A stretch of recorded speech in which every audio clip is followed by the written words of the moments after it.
Olá, seja muito bem-vindo, muito bem-vinda a mais um episódio do nosso podcast Gestão Pública 4.0. Eu me chamo Beatriz Biancato e junto com o professor Elton Kramer vamos discutir temas da administração pública e do direito tributário. O tema de hoje super bacana, fraude à execução, temaço aí da área do direito público. Fique com a gente se você tem interesse em saber mais sobre esse assunto.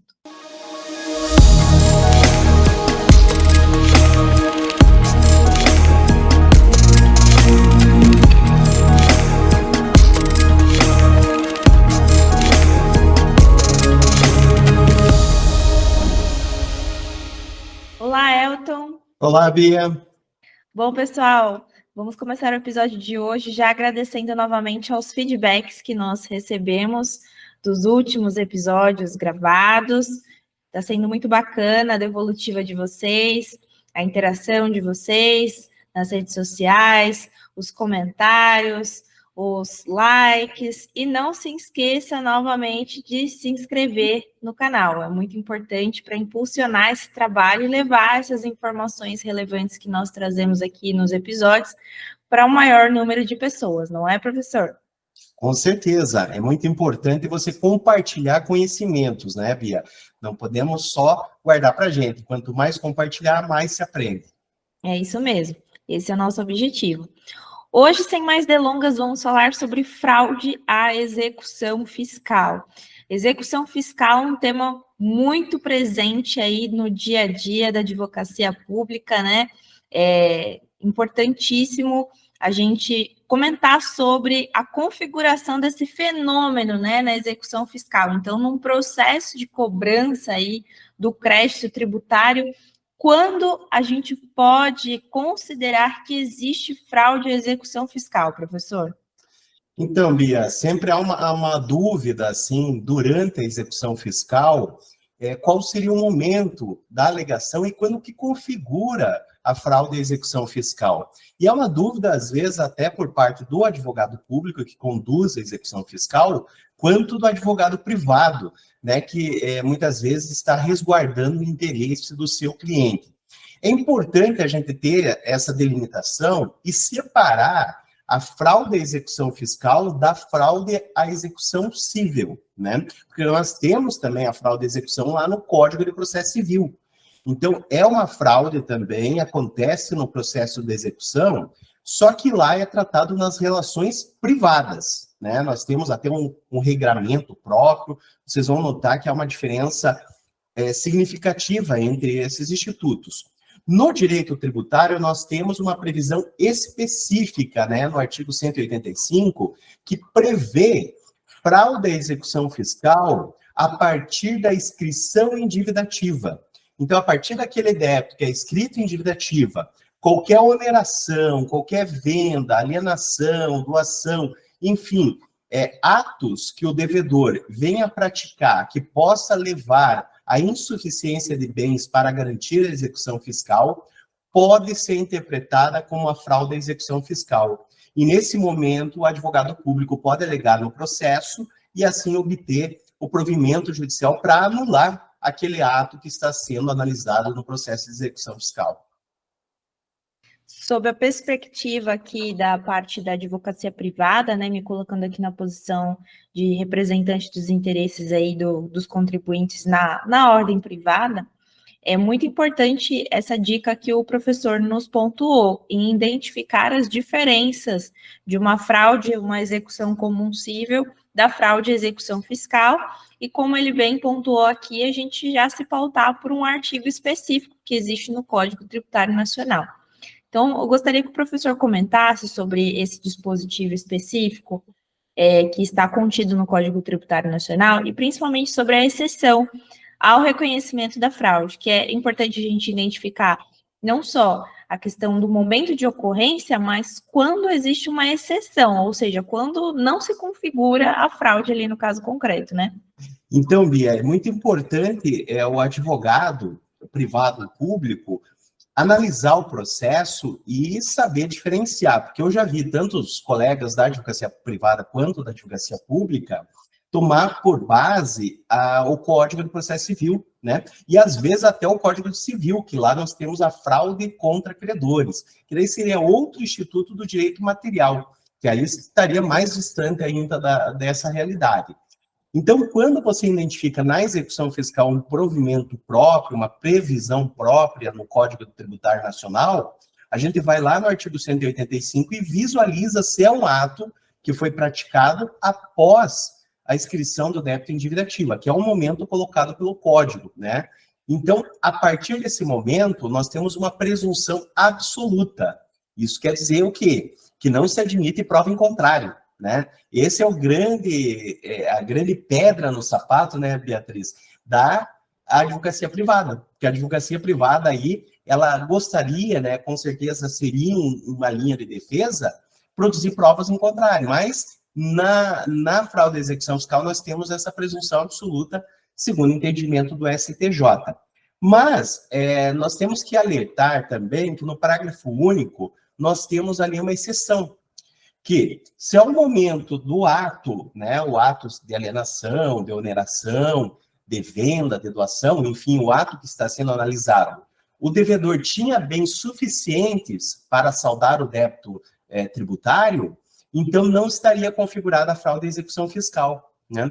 Então, o que é importante se verificar? Primeiro momento, a questão da inscrição do débito em dívida ativa, né? Então, se o crédito tributário está escrito, o ato ocorreu depois. E a segunda situação, se o devedor deixou bens suficientes para garantir aquela execução fiscal. Isso que leva à necessidade de se avaliar a quantidade de bens, né, o valor dos bens que estavam naquele momento da venda. Isso aí é fundamental para a configuração ou não do Instituto da Fraude à Execução Fiscal.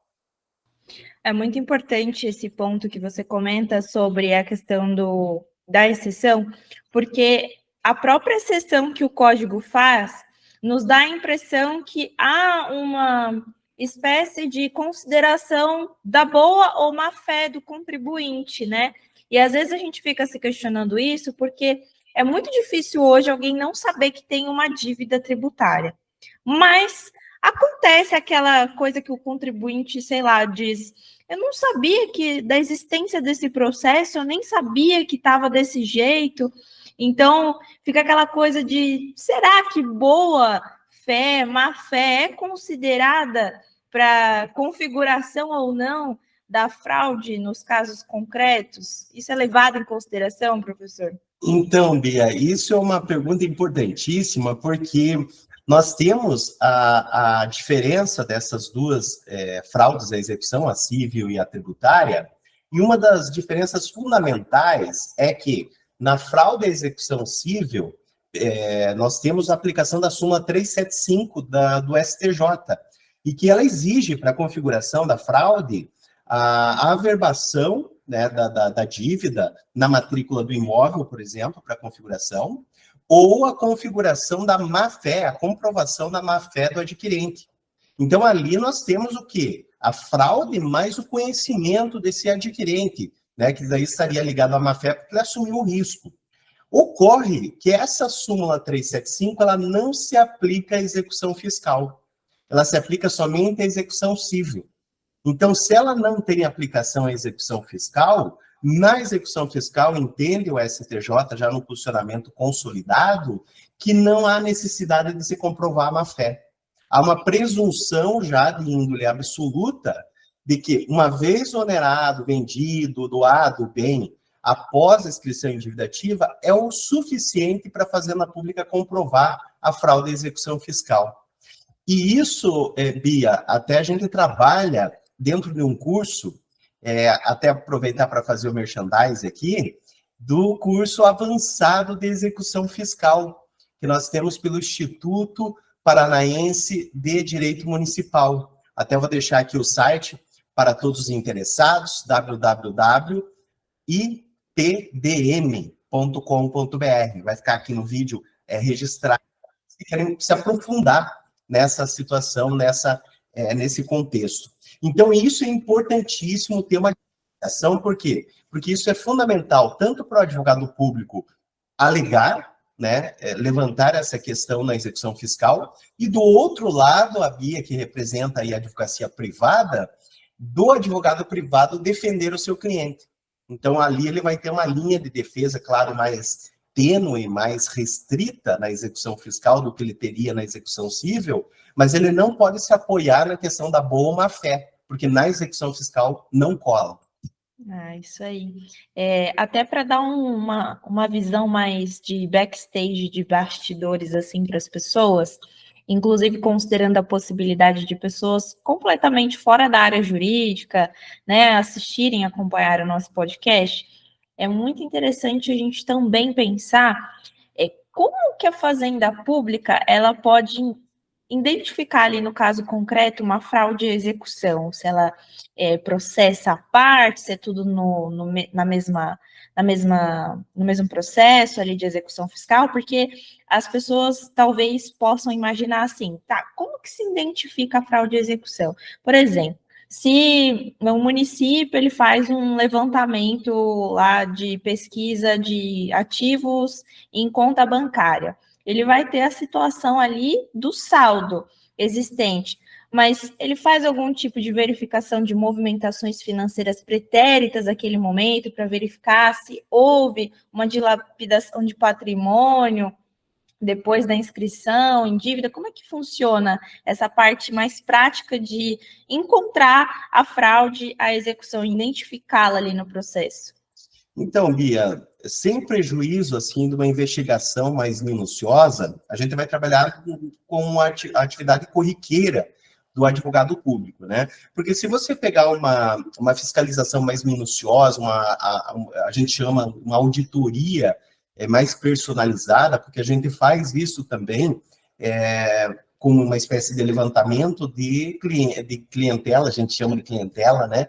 Dos contribuintes, assim, que são mais problemáticos, ou seja, são aqueles processos mais delicados. Então, a gente faz o que? Olhar um pente fino realmente para ver o que aconteceu com aquele contribuinte. Mas no processo que é o corriqueiro, ou seja, que a gente vai ter uma análise não tão aprofundada, a gente precisa de dados, de informações. Então, a gente não consegue somente com dados do próprio processo. A gente precisa acessar informações sigilosas do contribuinte ou até informações públicas, mas que não estejam no processo. Então, a gente consegue, por exemplo, com uma análise da matrícula do imóvel do contribuinte. Isso a gente tem informações que são quebradas do sigilo fiscal, por exemplo, do contribuinte. Às vezes, na própria declaração de imposto de renda, se denuncia a venda do imóvel. Então, num ano estava um imóvel, no outro não estava. Opa, já relata aí, então, uma transmissão desse imóvel para terceiros. A partir dessa informação, você pode buscar a matrícula do imóvel e analisar, então, quando que foi feita essa venda, se foi antes ou depois da inscrição em dívida ativa. Também a gente tem uma declaração que os cartórios fazem de forma obrigatória para a Receita Federal, que se chama DOI, que é Declaração de Operações Financeiras.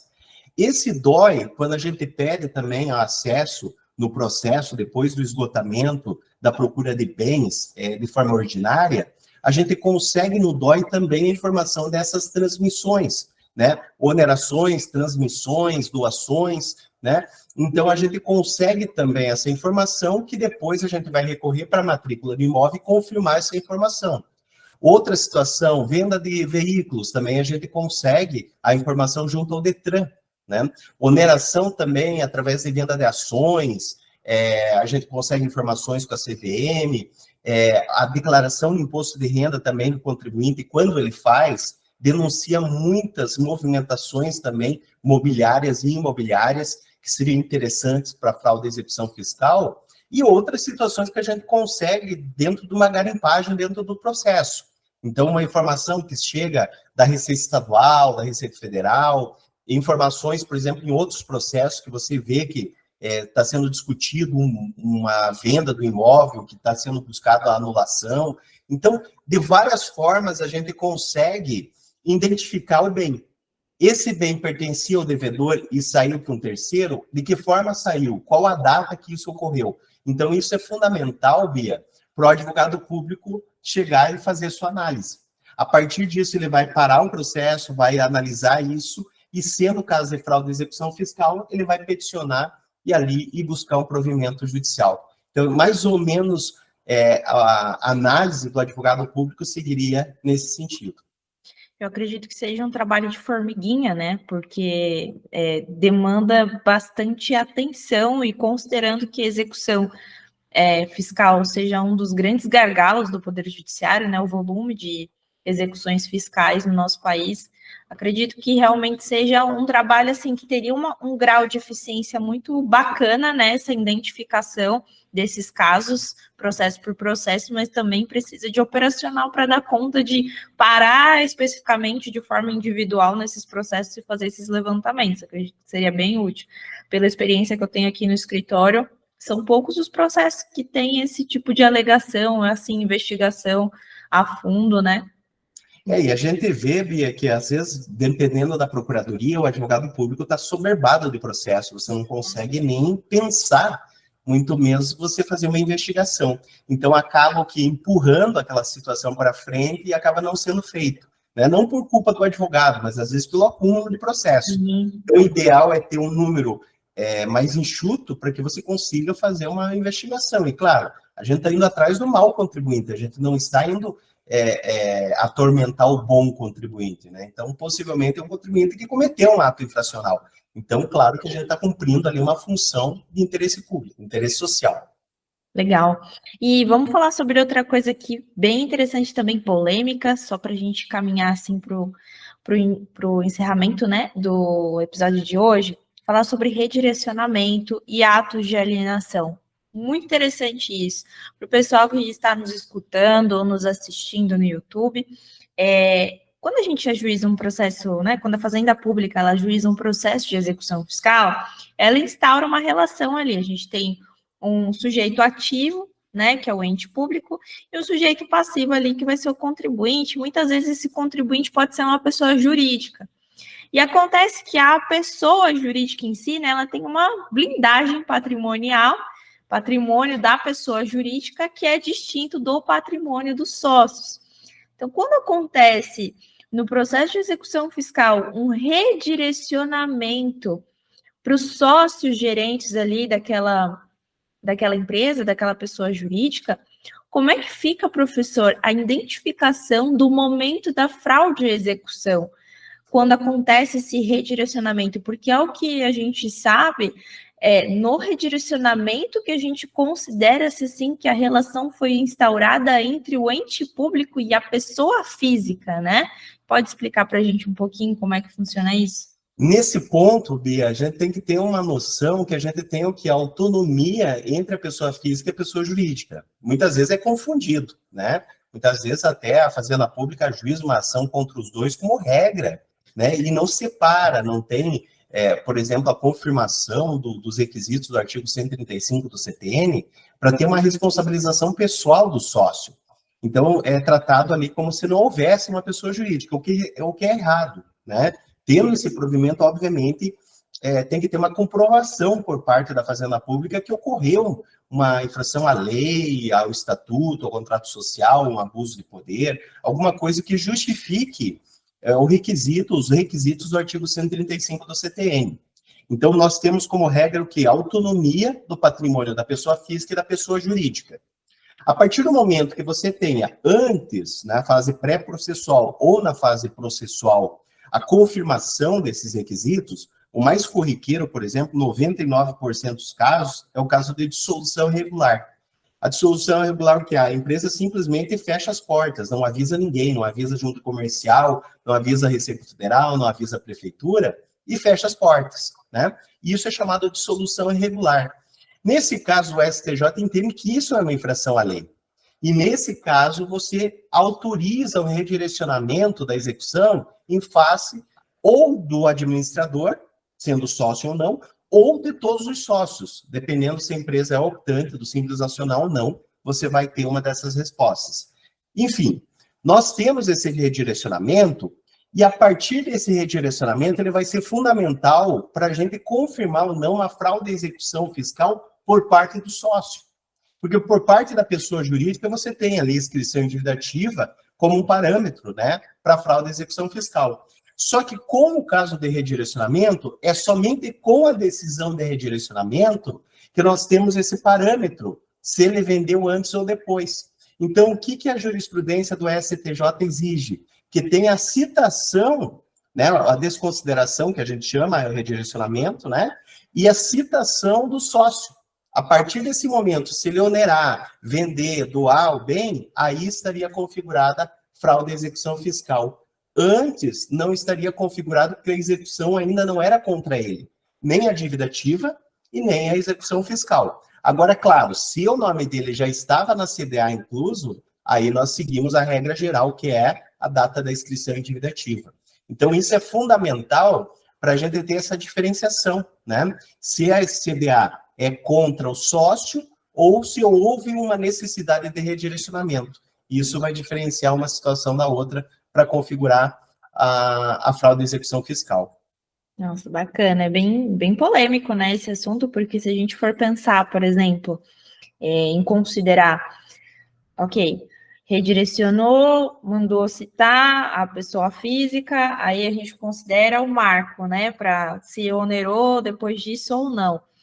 Então, para considerar desde a inscrição em dívida ativa, ele já deveria estar mencionado lá na CDA, mas ele já estaria mencionado lá na CDA sem qualquer tipo de cumprimento dos requisitos da responsabilidade para ele figurar nessa posição, aí a parte de legitimidade passiva para ele estar presente ali na execução fiscal também seria questionável por outro lado. Então, esse é o problema, que muitas vezes tem procuradorias, né, quando não tem uma normativa obrigando a esses requisitos, acabam incluindo ali como regra, né, isso é errado, porque está passando por cima do artigo 135. Só que a partir do momento que escreve em dívida ativa o nome, você cria aquela presunção de veracidade, que é a prática do ato administrativo, né, a CDA é um ato administrativo. Então, acaba utilizando a prerrogativa de forma abusiva, né? Claro que uma vez comprovado isso no processo, vai inverter o ônus da prova, uma vez comprovado, a Fazenda Pública vai ficar sujeito aos ônus sucumbenciais e às vezes até uma multa de litigância em má-fé, né? Então por isso que tem que ficar muito atento, às vezes vale a pena, às vezes não vale a pena insistir numa conduta dessa forma. Muito interessante. Então, vocês percebem que nesses poucos minutos que a gente falou só sobre um tema de tantos outros dentro da execução fiscal, como ela é polêmica e como existem várias coisas para a gente estudar dentro, né, dessa temática. Até reiteramos aí o convite para o curso do professor, né, que ele vai deixar as informações, inclusive, na descrição do vídeo, para te convidar a mergulhar um pouco mais, porque tem chão ali, tem piscina para mergulhar nesse mundo da execução fiscal, né, professor? Não, com certeza, a gente não para de estudar. A execução fiscal já foi o tempo de empurrar com a barriga, né, como chamam, né, de fazer qualquer coisa, peticionar de qualquer jeito. Hoje a gente tem que ter estratégia. Então, hoje, mais do que nunca, né, Bia, a gente tem que estudar muito a execução fiscal. Então, fica o convite de todos a participarem do nosso curso, fica ali na legenda, né, na descrição do vídeo, para aqueles interessados que querem mergulhar realmente nesse tema e conseguir uma excelência aí na atuação do processo de execução fiscal. E se você gostou do tema do podcast de hoje, não deixe de conferir os episódios anteriores que estão disponíveis no canal no YouTube e também lá no Spotify. Como você preferir, liga o Bluetooth do carro, vai escutando naquele trânsito caótico aí da sua cidade, que todo mundo tem esse tempinho e pode otimizar escutando algo bom, ao invés de ficar escutando tragédia em noticiário, né? Que só deixa a gente preocupado, triste, ansioso. Então, fica o nosso convite para acompanhar os próximos episódios que nós iremos disponibilizar aqui do podcast. Então, deixe a sua inscrição já aí feita no canal, com as notificações ativadas, para não perder os próximos episódios. E hoje ficamos por aqui. Forte abraço. Tchau, tchau, pessoal. Até a próxima.